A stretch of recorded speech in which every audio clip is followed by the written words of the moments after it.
Salut à tous! Aujourd'hui on va parler d'une marque qui fait pas mal parler d'elle sur les réseaux sociaux, Sheldon. C'est d'ailleurs comme ça que je les ai connus, et à force de voir leur couteau qui avait l'air très sympa, je les ai contactés. Et j'ai réussi à négocier quelques modèles à vous présenter. Donc voici le premier, le Sheldon Boa.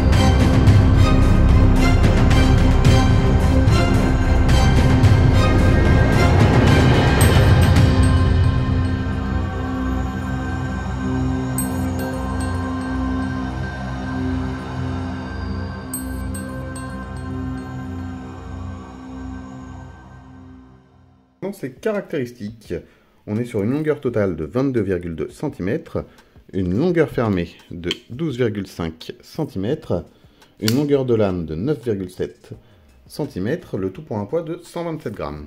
On est sur un couteau de la même gamme que CVV, Concept, Bestech, etc. On peut le trouver entre 60 et 70 € selon les sites.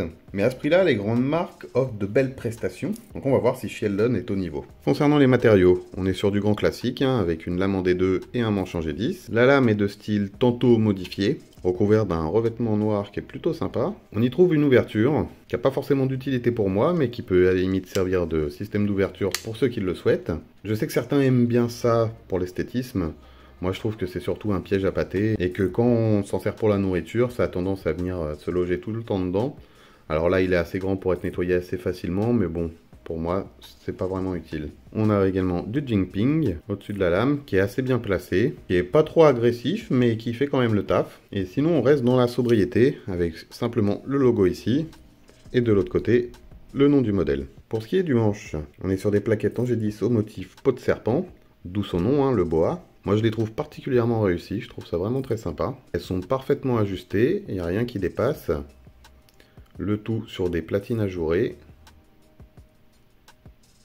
On a un trou pour une dragonne, qui est assez bien placé pour ne pas gêner lorsqu'on l'a en main. Et on a également un clip ceinture, qui n'est pas réversible, et qui offre un port vraiment pas discret. Et ça par contre je trouve ça très dommage pour un couteau EDC. L'ouverture se fait par flipper. C'est assez bien réglé, ça s'ouvre tout seul, c'est sur roulement à billes. Donc il y a très peu de chances quand même qu'on rate l'ouverture. Sur le flipper en lui-même, c'est pas ce qu'il y a de plus sexy. Il est pas trop gros, mais bon, il n'est pas très discret non plus. J'ai connu pire, mais j'ai connu mieux également. Après l'avantage, c'est que il y a très peu de chances qu'on le rate quand même, il est très facilement accessible. Le verrouillage, lui, se fait via liner lock, qui se verrouille très bien. Jusqu'à la moitié de la lame à peu près, et qu'on peut déverrouiller très facilement car très accessible grâce au petit décalage au niveau de la plaquette. Un classique maintenant sur les couteaux pliants.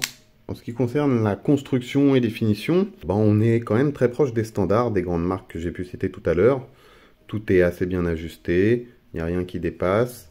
Il n'y a aucun jeu, que ce soit latéral ou de haut en bas lorsque le couteau est ouvert. Les platines sont ajourées, comme je l'ai dit tout à l'heure. Mais l'histoire du clip me dérange vraiment. Pour un EDC, je trouve ça vraiment dommage qu'on laisse tout ça dépasser. C'est franchement pas discret. Moi qui prends le train tous les jours, typiquement, c'est pas vraiment un couteau que je peux mettre à la poche. Mais à part ça, c'est très très propre.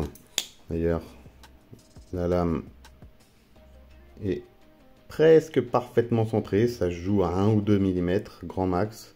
Mais bon, ça reste très correct. Et puis en soi, c'est pas gênant dans l'utilisation du couteau.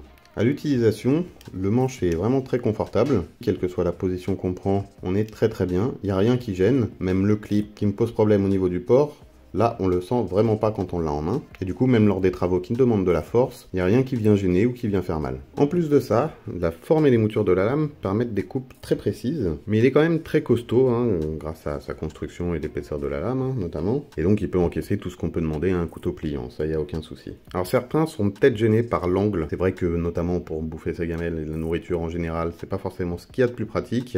Mais il reste quand même assez léger, donc honnêtement au quotidien, ça m'a pas gêné plus que ça. Il reste quand même très polyvalent. Donc si on veut résumer, on est sur un très bon couteau EDC. Le rapport qualité-prix est très bon, même s'il manque encore quelques petits détails de finition pour que ce soit au niveau des grandes marques du marché. Et encore, c'est vraiment pour être tatillon. Mais bon, je vous conseille de surveiller cette marque et de les suivre sur les réseaux, parce qu'ils font beaucoup d'efforts, notamment dans le design, et proposent pas mal de modèles originaux, ce qui n'est pas le cas de toutes les marques, donc à suivre. Quand ils se seront développés, à mon avis, ça peut être très très intéressant. Au niveau du packaging, ils sont livrés avec une petite pochette qui peut être mise à la ceinture, qui est d'assez bonne qualité.